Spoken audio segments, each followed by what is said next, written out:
Hello সম্মানিত viewers, আসসালামু আলাইকুম। আশা করি সবাই অনেক অনেক ভালো আছেন। আপনাদের দয়ায় আমিও অনেক ভালো আছি। আজকে আমি আপনাদেরকে এই ভিডিওতে দেখার সুযোগ করে দেব গাজীপুর থেকে আপনারা কিভাবে কিশোরগঞ্জ, নিকলী হাওর এবং অষ্টগ্রাম, মিঠামইন আর সেই যে ভাইরাল রাস্তা সেটি দেখার সুযোগ করে দেব। ইনশাআল্লাহ পুরা ভিডিওটা দেখতে থাকুন। আমরা যেহেতু গাজীপুর থেকে যাব, তাই আমরা গাজীপুর, রাজেন্দ্রপুর হয়ে কাপাসিয়া দিয়ে আমরা সেই কিশোরগঞ্জ যাব। দীর্ঘ 2 ঘন্টা সময় লাগবে আমাদের। আমরা টোটাল 5টা বাইক নিয়ে 10 জন মানুষ রওনা দিয়েছি গাজীপুর থেকে। তো আমরা অনেক রাস্তা যাওয়ার পরে আমরা 2 ঘন্টা পর আমরা পৌঁছালাম আপনার সেই কিশোরগঞ্জ নিকলী হাওরে। এখন আমরা এখানে এসে একটা বোট ভাড়া করেছি জনপ্রতি 200 টাকা। যেহেতু আমরা 10 জন মানুষ, তাই আমরা ভাবছি একটা পার্সোনাল বোট আমরা নিজেরাই ভাড়া করে রেখেছি। তো দেখতে পাচ্ছেন চাচা ভাতিজা সবাই একসাথে অনেক আনন্দের মুহূর্ত কাটাচ্ছি। তাই আমরা এখন বোটটা হয়তো কিছুক্ষণের মধ্যেই ছেড়ে দিবে। আমাদের টোটাল বাইকগুলা এখানে আমরা উঠে পড়েছি এবং সাজিয়ে রেখেছি যাতে বাইকের কোনো প্রবলেম না হয়। যেহেতু হাওরের মধ্যে অনেক পানি, যে কোনো সমস্যা হতে পারে, তাই আমরা সুন্দরভাবে সেফটিভাবে বাইকগুলো আমরা রেখেছি।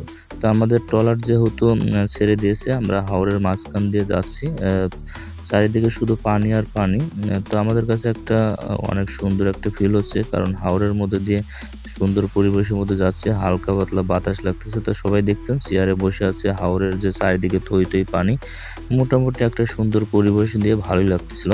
তা এমন একটা পরিবেশ দিয়ে যদি আপনারা কখনো না যান, তাহলে অবশ্যই এই ফিল্ডে করতে পারেন। অবশেষে 2 ঘন্টা পরে আমরা সেই রাষ্ট্রপতি আব্দুল হামিদ খানের বাসার সামনে এসে পৌঁছেছি। ট্রলার থেকে আমরা বাইকগুলো এখন নামার জন্য আমার ভাতিজারা সবাই একটা একটা করে বাইক নিয়ে আসতেছে। তো কিছুক্ষণ পরে আমরা যেহেতু প্রত্যেকটা বাইক উপরে উঠে ফেলেছি, এখন আমাদের সেই ভাইরাল রাস্তা অষ্টগ্রামের যে রাস্তা মিঠামইনের, সেই রাস্তা আমরা এখন চলে যাব। দেখতে পাচ্ছেন কিছুক্ষণের মধ্যে আমরা ওই রাস্তায় এসে পড়েছি। তো রাস্তা ফাঁকা, তো বাতে যে এমন গাড়ি টান দিচ্ছে মনে হয় 100-র উপরে। তো কিছুক্ষণ যাওয়ার পরে এমন একটা ফিল হচ্ছে, মোটামুটি দেখতে পাচ্ছেন যে রাস্তা, একটা ভাইরাল রাস্তা, যেই মিঠামইন অষ্টগ্রামের যে রাস্তা, সেটা আমরা কিছুক্ষণের মধ্যে আমরা হয়তো অষ্টগ্রাম পৌঁছে যাব। কারণ ভাতিজা ফয়সাল এত স্পিডে গাড়ি চালাচ্ছে যে মোবাইলে কোনো কথাই শোনা যাচ্ছে না। বারবার নিষেধ করা সত্ত্বেও কোনো কথাই শুনতেছে না। যাতে মোটামুটি বাঁচি আর মরি, দুজনে একসাথেই মরবো এই চিন্তা করে ভাবলাম যত জোরে পারিস চালা, দিয়ে তুইও করিস নি আমিও করিনি, সমস্যা নেই। বউ বাচ্চা পোলাপান যেহেতু নাই, ভয় পাওয়ার কোনো কারণ নেই, যত স্পিডে চালাও কোনো সমস্যা নেই, মরলে দুইজনে মরবো। তো যাই হোক, অবশেষে আমরা যাচ্ছি সেই রাস্তাতে, হয়তো কিছুক্ষণের মধ্যে আমরা অষ্টগ্রাম পৌঁছে দেবো। তো দেখতে থাকুন রাস্তার সৌন্দর্য।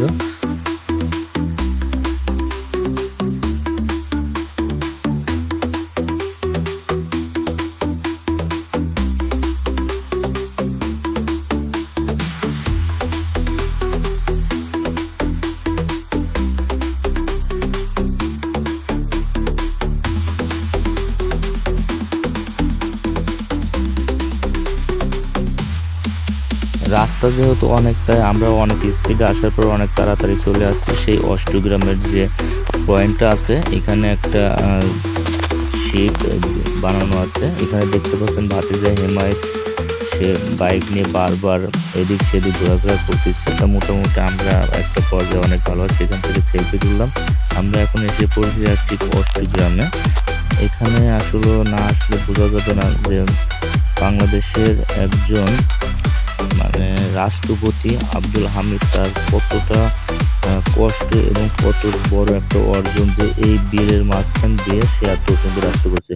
অবশেষে আমরা ওখান থেকে চলে আসলাম হাওরে গোসল দেওয়ার পালা। এবার দেখতে পাচ্ছেন সবাই মিলে হাওরে গোসল দিচ্ছে, অনেক ভালো, হাওরের পানি অনেক ঠান্ডা। তা মোটামুটি একটা ভালো পরিবেশের মধ্যেই ছিলাম, কারণ ঘুরতে অনেক বেশি পছন্দ বা ভালো লাগে বিধায় আমার অনেক ঘুরতে মধ্যে। তো আপনারা যারা অবশ্যই আসবেন তারা হাওরে আসবেন, হাওরের পানিতে গোসল দিবেন এবং মিঠামইন এবং অষ্টগ্রাম এই রাস্তা দেখলে আপনাদের মনে ভালো যাবেন। আপনারা আসবেন বর্ষার সিজনে, কারণ বর্ষার সিজনে যখন আপনার পানি থাকে তখন হাওরের পরিবেশটা অন্যরকম থাকে। যেমন চৈত বৈশাখ মাসে আপনারা আসলে এখানে কোনো পানি পাবেন না। আপনারা বর্ষার মৌসুমে আসবেন, তাহলে আপনাদের অনেক অনেক ভালো লাগবে। তো অবশেষে আমরা গোসল টোসল দেওয়ার পরে দেখতে পাচ্ছেন এখন আমাদের গোসল দেওয়ার শেষ পর্যায়ে, এখন উঠে পড়বো। তাই আমরা ভাবতেছি আর বেশি গোসল দিব না। অবশেষে আমরা এখন উঠে পড়েছি গোসল দেওয়ার জন্য।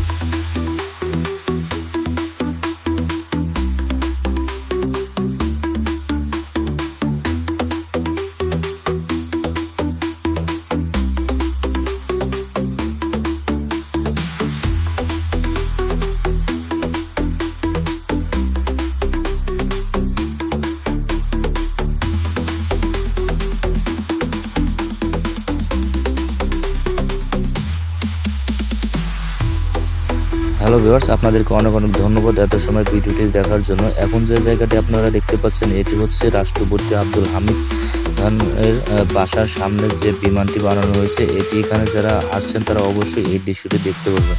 তো সবাই আশা করি ভালো থাকবেন, সুস্থ থাকবেন, আমার জন্য দোয়া করবেন। নেক্সট দিন নিয়ে আসবো আবার অন্য কোনো জায়গা। আমার চ্যানেলটিকে অবশ্যই সাবস্ক্রাইব করে দেবেন। ইনশাআল্লাহ ভালো থাকবেন। আল্লাহ হাফেজ।